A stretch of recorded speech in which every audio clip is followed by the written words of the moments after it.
Hi, I'm Andrew Nielsen, and I'm going to talk about the IRA and their background. The problems between the Irish people and the Britons go back to the 1500s because the English monarchs always tried to increase the control over the island. For instance, in 1541, King Henry VIII forced the Irish government to declare him the King of Ireland. Elizabeth I tried to establish Protestantism in Ireland by outlawing Catholic services and killing bishops and priests, but this only made Catholics more united. Also, the Lord Protector Oliver Cromwell massacred a large number of Catholics in the massacre of Drogheda on September 11, 1649. Let's go to the 20th century. In 1912, an armed group called the Ulster Volunteers was created in order to avoid any Home Rule agreement. In response to that, in 1913, a group called Irish Volunteers was formed.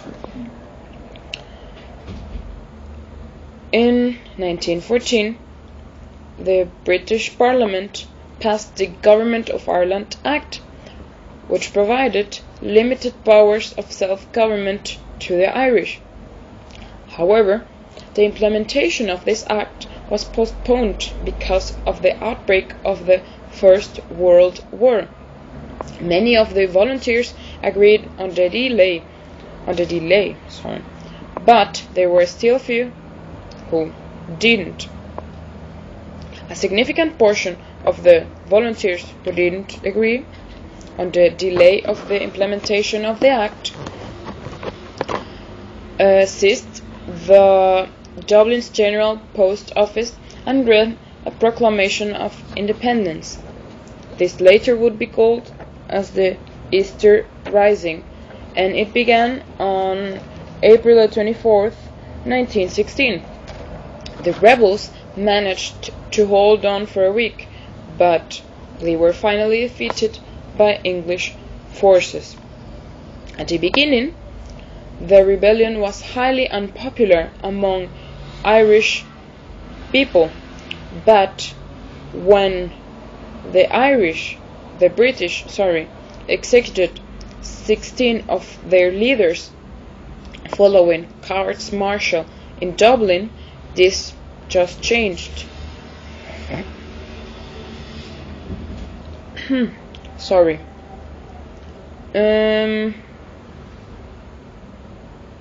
What I was talking about? The Easter Rising, sorry. In 1917, those who had participated in the Rising formed the Irish Republican Army, or IRA. However, the group was unknown until the beginning of the Anglo-Irish War on January 1919, with the assassination of 2 constabulary men. Constabulary men are another name for policemen. So the war began with the assassination of this Royal Irish Constabulary men and lasted until 1921, when the British and the Irish agreed to a truce called the Anglo-Irish Treaty. The IRA leadership was deeply divided because of the Anglo-Irish Treaty. Pro-treaty members said that it was a stepping stone to the independence they had sought, while anti-treaty members said that it was a betrayal of the ideals that had motivated them to fight.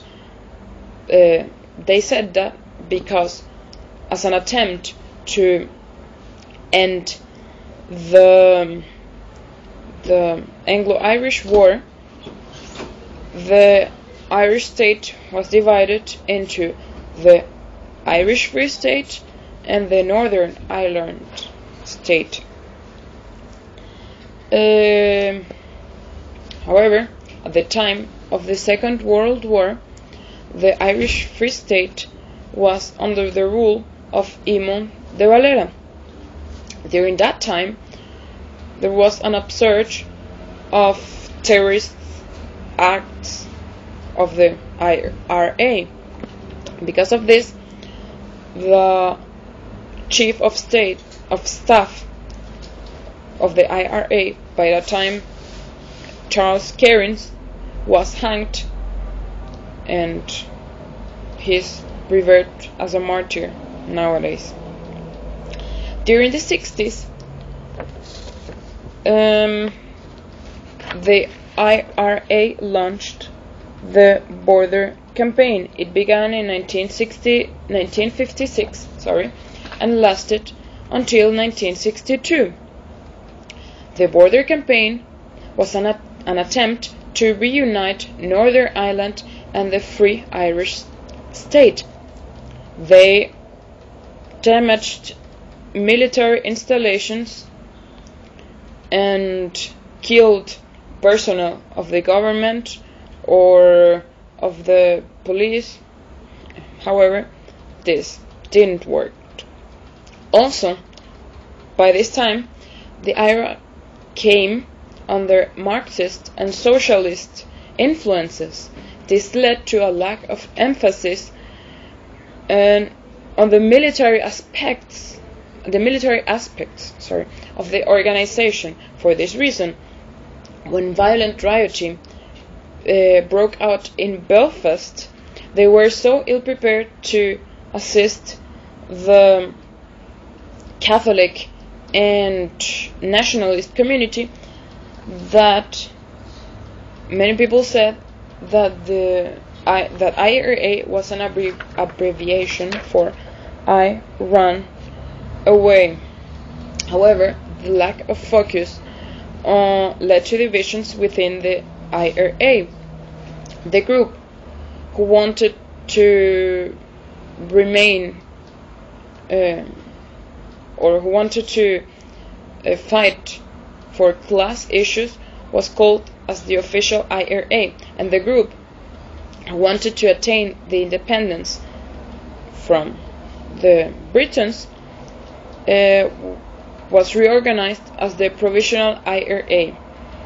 The official IRA engaged in some military activity during the 70s until they called a ceasefire in 1972.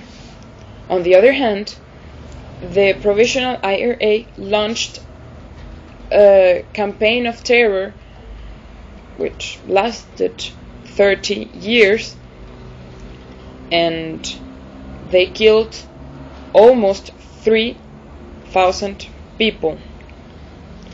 The Provisional IRA's terror campaign was funded from overseas. In fact, there is an organization in the United States called NORAID, which claims that they support the peaceful reunification of Ireland, but the truth is that they